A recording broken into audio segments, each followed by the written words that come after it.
हरियाणा कांग्रेस में नेतृत्व परिवर्तन, गैर जाट चेहरा अध्यक्ष और जाट चेहरा नेता प्रतिपक्ष हो सकता है। हरियाणा में कांग्रेस पार्टी के लिए यह समय आत्म मंथन और रणनीतिक बदलाव का है। हाल ही में संपन्न विधानसभा चुनाव में मिली हार के बाद अब नए सिरे से अपनी संगठनात्मक संरचना में बदलाव करने पर विचार कर रही है। कांग्रेस पार्टी के अंदरूनी सूत्रों की माने तो इस बार प्रदेश अध्यक्ष पद पर एक गैर जाट चेहरे की ताजपोशी लगभग तय मानी जा रही है। 2 दलित नेता और एक पंजाबी उम्मीदवार इस दौड़ में शामिल बताए जा रहे हैं। अगर पंजाबी चेहरे की बात करें तो थानेसर से विधायक अशोक अरोड़ा का नाम प्रमुखता से सामने आ रहा है और दलित चेहरे की बात करें तो झज्जर से विधायक गीता बुक्कल और अंबाला से सांसद वरुण चौधरी के नामों पर भी विचार किया जा रहा है। इन नेताओं में से किसी एक को प्रदेश अध्यक्ष नियुक्त करने पर पार्टी विचार कर रही है ताकि संगठन में संतुलन स्थापित किया जा सके। इससे पहले भी कांग्रेस में गैर जाट को प्रदेश अध्यक्ष और जाट नेता को नेता प्रतिपक्ष बनाने की परंपरा रही है। वर्तमान परिस्थितियों को देखते हुए ऐसा लगता है कि कांग्रेस इस संतुलन को बनाए रखना चाहती है। यह संतुलन पार्टी के जातीय समीकरणों को संतुलित करने और अधिक व्यापक समर्थन हासिल करने की रणनीति का हिस्सा हो सकता है। हरियाणा विधानसभा में कांग्रेस के 30 से अधिक विधायक हैं, लेकिन पार्टी अब तक नेता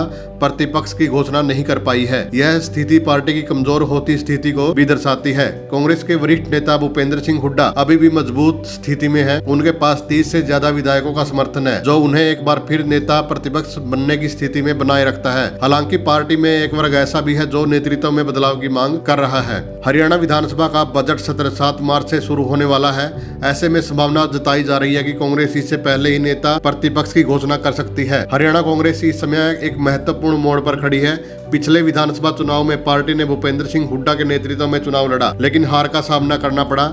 इस हार के बाद पार्टी के अंदर आत्म मंथन जारी है और नई रणनीति बनाई जा रही है। हरियाणा कांग्रेस में यह चर्चा जोरों पर है कि क्या अब भूपेंद्र सिंह हुड्डा का राजनीतिक युग समाप्त हो रहा है। हालांकि लोग अब भी मानते हैं कि सबसे मजबूत चेहरा भूपेंद्र सिंह हुड्डा ही है। उनके समर्थक उन्हें अब भी मजबूत नेता मानते हैं और उनके नेतृत्व में पार्टी को मजबूती देने की बात कर रहे हैं। हालांकि कांग्रेस के कुछ नेता हुड्डा के खिलाफ खुलकर बोल रहे हैं। उनका मानना है कि कांग्रेस की हार का एक प्रमुख कारण यह भी था कि पार्टी बाबू बेटा की पार्टी बन गई थी। वे आरोप लगाते हैं कि नेतृत्व में पारिवारिक और गुटबाजी की राजनीति हावी हो गई थी, जिससे पार्टी कमजोर हुई। लेकिन इसके बावजूद कांग्रेस पार्टी में भूपेंद्र सिंह हुड्डा से ज्यादा मजबूत नेता कोई नहीं है। उनका अनुभव, संगठन पर पकड़ और विधायकों का समर्थन उन्हें पार्टी का सबसे प्रभावशाली चेहरा बनाए रखता है। प्रदेश अध्यक्ष और नेता प्रतिपक्ष के चयन के साथ ही पार्टी अपने संगठन को और अधिक मजबूत बनाने पर ध्यान देगी। कांग्रेस अपनी जातीय राजनीति को ध्यान में रखते हुए संतुलन बनाने का प्रयास कर रही है। पार्टी की रणनीति अगले लोकसभा और विधानसभा चुनाव को ध्यान में रखकर